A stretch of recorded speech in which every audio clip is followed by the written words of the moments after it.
Kemenkes Pak di 2025. Kemenkes kami belum tahu, Pak Dirjen belum tahu.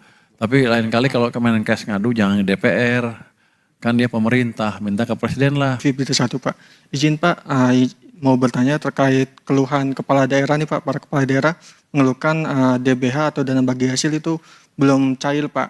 Itu yang pertama. Terus yang kedua, kemarin Pak Menkes curhat di DPR Pak, kalau anggaran di 2025 ya Pak, dana Kemenkes sebesar 12,3 triliun itu sempat diblokir di Kementerian Keuangan Pak, sehingga menghambat program TB, layanan kesehatan primer dan pengadaan obat dan alat kesehatan Pak. Sekiranya itu kenapa ya Pak? Terus yang ketiga terkait ini kan pertumbuhan ekonomi kita kan positif terus ya Pak, di atas 5%, bahkan di Yang ketiga apa tadi? Yang ketiga terkait tren pertumbuhan ekonomi kita kan Pak positif terus Pak, di atas 5%, bahkan di triwulan 1 kita 5,61% Pak. Tapi tren di PHK perusahaan itu makin meningkat Pak, bahkan di Januari sampai bulan Mei saja sudah 43.000 orang ter-PHK Pak.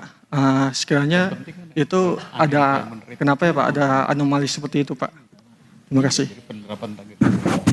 Oke, Anda pertanyaan 3 ya, saya lupa semua udah.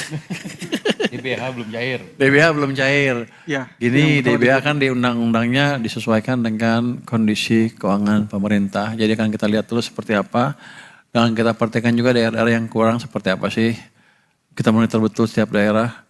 Nanti kita akan diskusi dengan Pak Mendag. Tapi kita akan minta petunjuk Presiden bagaimana untuk mengatasi. Jadi kita akan pastikan bahwa tidak ada daerah yang betul-betul kolaps gara-gara nggak ada anggaran ya. Yang kedua apa tadi? Yang kedua terkait anggaran Kemenkes Pak di 2025. Kemenkes kami belum tahu, Pak Dirjen belum tahu. Tapi lain kali kalau Kemenkes ngadu jangan ke DPR, kan dia pemerintah, minta ke presiden lah. Nanti presiden ketok saya, selesai. Terus yang ketiga apa? Yang ketiga terkait tren pertumbuhan ekonomi terus di atas 5%, tapi masih terjadi PHK Pak. Anda punya data penciptaan lapangan kerja nggak? Atau Anda punya data, monitor data perusahaan baru nggak? Jadi di ekonomi itu selalu ada seperti itu. Ikut dalam pasar yang kompetitif, ada keluar masuk ya, free entry dan exit. Jadi Anda jangan lihat yang exit aja, karena di ekonomi yang lagi tumbuh pun ada perusahaan bangkrut. Jadi mesti dilihat yang tercipta seperti apa lapangan kerjanya. Kalau kita lihat unemployment turun, sepertinya sih banyak adanya penciptaan lapangan kerja dibanding yang keluar. Justru pertumbuhan ekonomi menggambarkan itu sebetulnya. Jadi jangan lihat satu sisi aja. Mungkin juga saya salah, tapi carilah data yang itu. Tapi kalau kita lihat tadi data agregatnya, kan turun. Pertumbuhan ekonomi 5,6 itu kan tertinggi triwulan pertama sejak tahun 2013 katanya. Lucu, dibandingnya triwulan pertama. Jadi harusnya kondisi ekonomi memang baik secara agregat. Bukan berarti nggak ada pemecatan, nggak ada perusahaan tutup. Pasti ada. Cuman kita lihat yang baru berapa. Harusnya lebih banyak yang baru di perusahaan yang baru atau yang menciptakan lapangan kerja baru dibandingkan dengan yang perusahaan bangkrut atau keluar. Tapi kita monitor terus keadaan itu, makanya pemerintah kan ngasih stimulus macam-macam ke perekonomian kan, supaya ekonomi bisa tumbuh lebih cepat.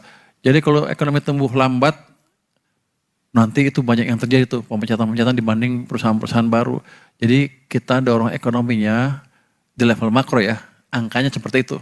Tapi di bawahnya adalah penciptaan lapangan kerja atau enggak, seperti itu. Jadi makro sama mikro itu bukan hal yang lepas.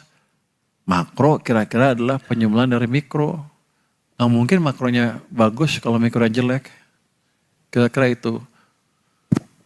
Jadi kalau lihat agregat harus dilihat betul berapa perusahaan yang berapa penciptaan lapangan kerja baru, berapa pengangguran baru, nanti dikurangin. Di situ baru kelihatan gambaran makro yang sebetulnya. Mungkin itu Mas. Baik, terima kasih Pak Menteri. Sudah 2 putaran, apakah berkenan dilanjutkan Pak? Cukup ya?